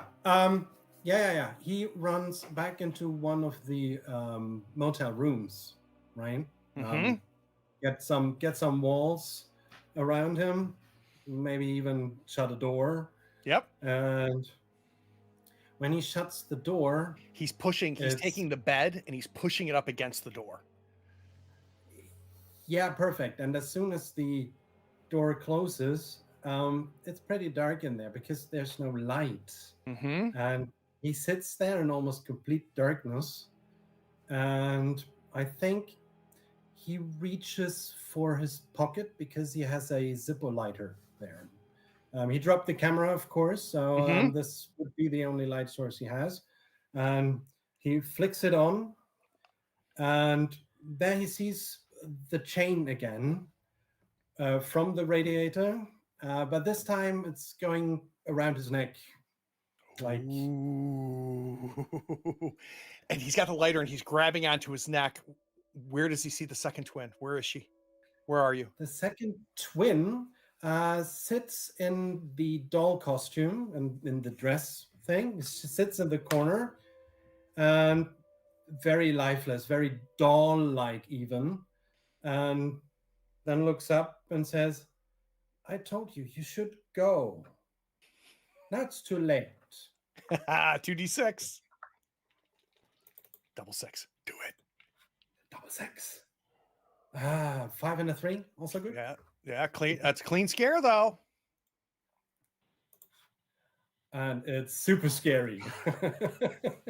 Oh my god. How many ones have we rolled? Freaking believable. Incredible. So I think this comes down to you, Vampire, and I think what we need to decide is I already got it. all right. Where I'm are we there. headed? All right, so before the other twin disappears and goes back to where JT is, we're still in the main room where Cassie is, and I walk in, and the little girl looks up at Cassie and says, "Oh, Stefan's here. That's not good for you." And then she disappears. So I just walk up and she just sees the blood here from where I ripped open Mitch's wrist area. And she is just stuck in fear because she can actually sense the supernatural anger that is just exuding from Stefan. And he says, "That man wasn't enough, but you will work." And then he goes over and just grabs her by the neck to strangle her. 3d6, baby. Oh, we got the 6. Gotta do it again. Gotta do it again. Come on.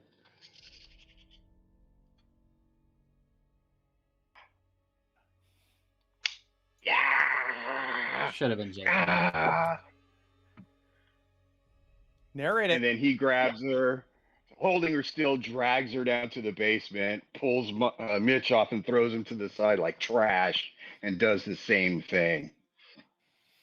And this time, you see the female, her hands come up and grab Cassie's arm and start sucking. And then it goes to Stefan, and he's just smiling. Yes. We see a cut sequence of JT finding the steering wheel. He gets the steering wheel on there. We see him peel away in the van. He doesn't even look for everybody else. He is way beyond giving an F about anybody. We see him peel off. Now, the last thing I'm going to need from everybody, we've got our lone survivor. We're going to do some epilogues. But first, let's go to credits. And on the other side, we'll do our epilogues and talk about the game. We'll be right back.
Wow.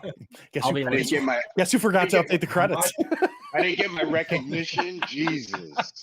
Right, What do you make think? it I to do the this because I internet like you? I once. want the fame. All right. So the way that I want to do the epilogue is you can choose whether it's about you or any of the ghost hunters, and it can be 30 seconds after we saw JT leave, or it can be 30 years later and anywhere in between. So who wants to do my first epilogue? Okay. All right, Stefan, set the scene for me. All right, so it opens back up in the basement, and this time you see Stefan, but you also see a beautiful woman, and he says, "Ah, my love, Adriana, finally we are reunited." And then as that happens, it pans out, and you see Cassie, Evie, and Mitch's corpse, desiccated, just thrown in the corner like trash. As it pans out, it goes up into the house through the floors, and you still see cameras set up recording, and then it goes out above to the second floor and then outside, and then you see the moon, and then you see it go today, tonight, today, tonight, and it just Nice. goes and goes and goes and goes, and then it stops at daytime, and you see a car pull up and four people get out, and it looks like a family, and as they go into the house, it's dusty, and they look around and they see these camera equipment, and they pop it open and they have some tapes, and they're like, oh, what's on here? And then it stops. Very nice. Very nice. Who's next? I could go. Let's hear it. Let's hear the epilogue, Cody. Yeah. So it's gonna cut right after Evie is taken.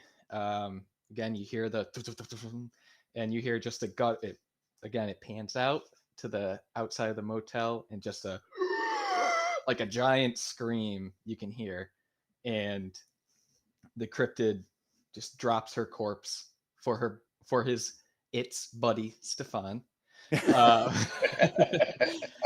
Uh, and again, fast forward, and there's just it's a nice sunny day, and there's a couple of kids right at sundown, and they're looking up at the motel. You guys hear about those people that went missing? And then as they shine the flashlight looking into the trees in the motel, you just see a blur in the tree, and it Beautiful. drops. Beautiful, beautiful. Two more epilogues. Who's next? Again, we're gonna cut to JT, and we don't hear it, but he's sitting in a police interrogation room, giving an account of what happened.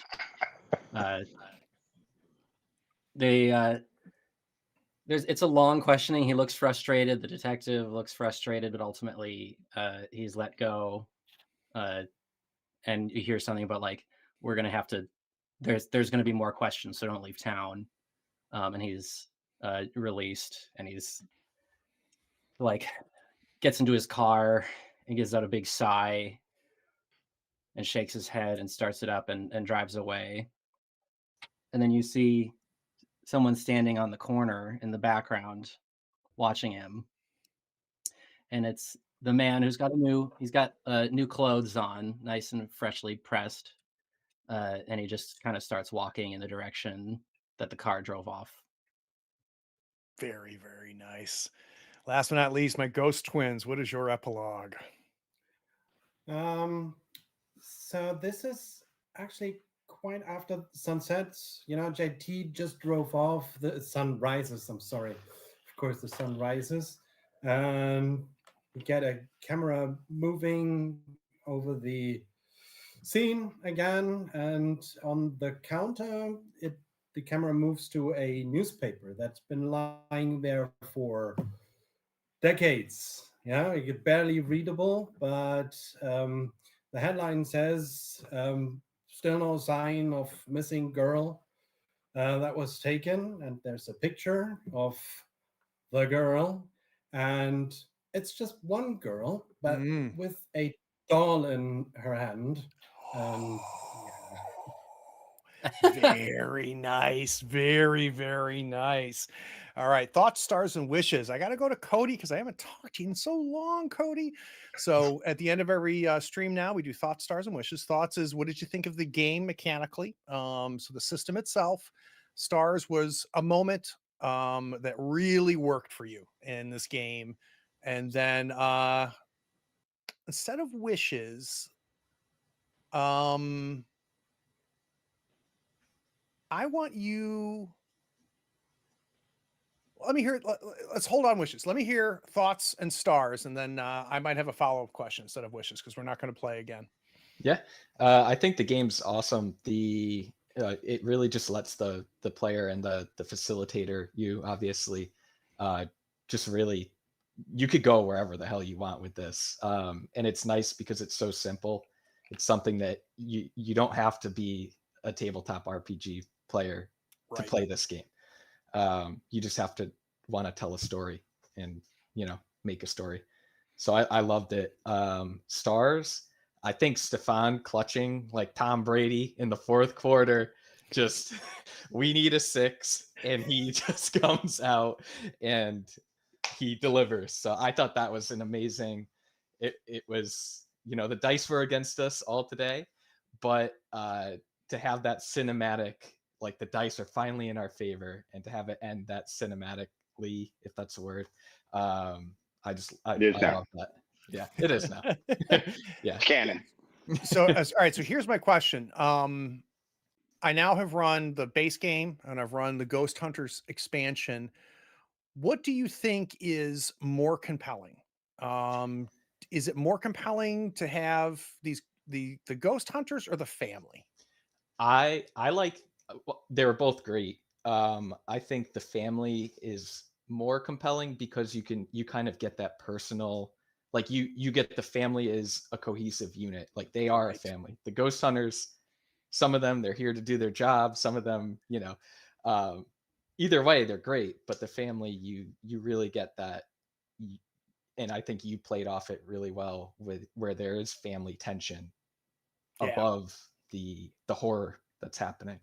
So I think I love that one. Very, very cool. Robert, Yes. thoughts All and right. stars. My star is going to the newspaper with the girl holding the doll and tying it into the family from the first episode. Kudos, my friend. Yeah, that Kudos. was pretty cool. That was That was pretty good. Callbacks are always awesome. cool. It sucks for the people that didn't watch the first episode of this, so you guys need to go do that if you have it. There'll be a link here, or there. No. As far as the game, no, it's a really good game. I mirror a lot what was just said. Um, the one thing, and it's a me thing, and it's because I like, you get a good idea, but then it ends up not happening because when you do your turn, the fiction can fast Yep. forward. So when you're there, you're like, but I guess that's a good thing too, because you're like, okay, that would be cool. Now what can I come up with? Yep. Yeah. You definitely have to play on But your toes. That's for sure. yeah, and I mean, there's actually only 2 pages of rules that you need to look at. And when I say pages, I'm being generous. One page has like 2 big giant pictures of a table and the setback chart. That's it. Yeah. And all the creatures just, there's fluff for them, but there's just one little paragraph of what their ability is. So this is something anybody could just pick up, sit down, and run with. I'm glad I played. This is a cool little game. I think some of my friends will really like this. So Excellent. Dominic, thoughts and wishes or thoughts and Yes. stars. Stars, I really like the cryptid. I've seen like that was really, really nice. Cody's descriptions were excellent. Yeah. Yeah, and I also liked that Stefan the vampire got a name in the end, and kind of like his own thing. Like there was more to the story than just a hungry vampire. I like that very much. I tried to do this with the twins, if they were even twins, too. I didn't get Ali's roles, even though I tried to tie back into that. Yeah, Allie was on and this fire in the is first time we played this. yeah, and this is a Yes. bit what my first thought is. The second role, the fear role, this is, you can't do anything about that. There's no mechanic that helps you in any way, and this is so important to roll good there, and there's Yep. no mechanic to help you. But other than that, it's really great game to pick up, even for new players, like, because there's a win condition. You can, if you sit in an airport, you can just walk up to people and say, "Hey, I want to play a game," Man, you are a fool of a because they get callback. it. Oh, that's because great. because you can explain the whole game for non-gamers in Yep. 5 Yeah. minutes. No, I completely It's really agree. good. And it's definitely got that story game kind of fiasco nature to it Yeah. where you're right. Anybody can be up and running and playing this in just a There's no matter of character minutes. sheet or Yep. anything. You know, it's just like, hey, Nope, completely agree. Last but not least, DZ. Yeah, thoughts. Anyone notice how much randomness had an effect on how well we were doing? Which is always like a little frustrating. Yeah. But because the stakes are low, it's not that big of a deal, especially like because you don't have to get everybody to the end, which look at how, if you think about how bad we were rolling, and then we almost got everybody still, Yeah. which is weird because in the first game they were rolling really well and they just barely got everybody. So like the span of like success is pretty narrow there, or success or failure, the whole like breadth of results. One of the end results is like if the family's resistance is still above half, and I'm like, if we were rolling like this, how is that result even possible? Yeah, you'd have to go up to, I think, what is the next level? It's 10 each, 15 20. each, and then 20 each. Yeah, like you would have to be playing at the hardest level, giving each Yeah, of those that's true. characters 20 resistance. Yeah. Yeah, it could happen then, I suppose.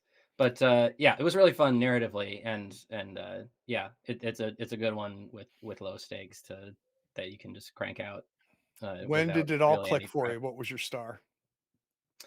Um, I think my star was I think it was the girls splitting up and doing work on multiple people. Because that was when we started to get a little momentum, and the actually for a single moment it was when the girl opened the door for me. That was That pretty was so cool. great. That was Um, pretty good. but yeah, like the girls were like consistently like succeeding at least, and just like slowly whittling them down over the whole night. So I appreciated that. Yeah. Everybody, appreciate it. Appreciate everybody watching. There is a horror game that's in development. So I need to check in with its developer and see where we are. DZ, where are we on your game? Yeah, Victim Complex on Steam. It's wishlistable now. I'm aiming for an October release. Probably going to be like mid to late October, trying to sneak it in spoopy season. So I need to get a little bit of beta testing done on it this month. But yeah, it's looking like I should be able to hit that. It's going to be Keep in chapter mind, one of a longer story, but it's a very full cool. it's a haunting investigation game, incidentally. So in line with this session. And if you use the special code Third Floor Wars, nothing will happen. awesome. Wait, can you Yeah, spell type it that? in. What is it? Is that a 3 or a You'll roll a 1 for us. CHIRD or 3RD? Thanks, everybody. Take care. Thanks, Craig.